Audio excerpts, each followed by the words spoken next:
Hello అండి, ఈరోజు మంచి టెంపుల్ స్టైల్ ట్రెడిషనల్ పులిహోర అందరికీ నచ్చేస్తుంది. పులిహోర అంటే ఎవరికి నచ్చో చెప్పండి. ప్రాసెస్ ఏంటో చూసాను.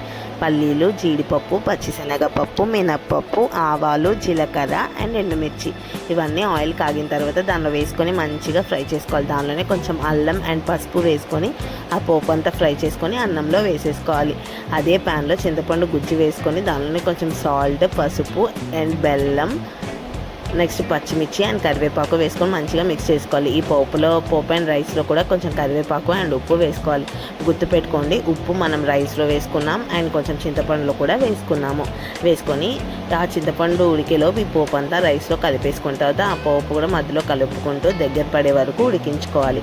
నెక్స్ట్ ఆ పోపునంతా చక్కగా దగ్గర పడిపోయిన తర్వాత ఆయిల్ పైకి తేలిన తర్వాత ఆ పోపు తీసుకొని అన్నంలో వేసేసుకోవాలి.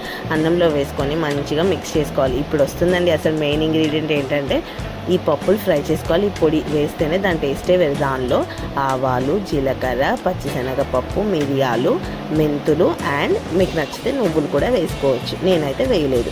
ఆ పౌడర్ వేసుకొని మంచిగా మిక్స్ చేసుకొని కొంచెం కొత్తిమీర వేసేసుకొని బాగా కలిపేసుకోవాలి. పొడి ఆడితే వచ్చేస్తుంది. ఇంతే అండి, చాలా సింపుల్ అండ్ ఈజీ ప్రాసెస్.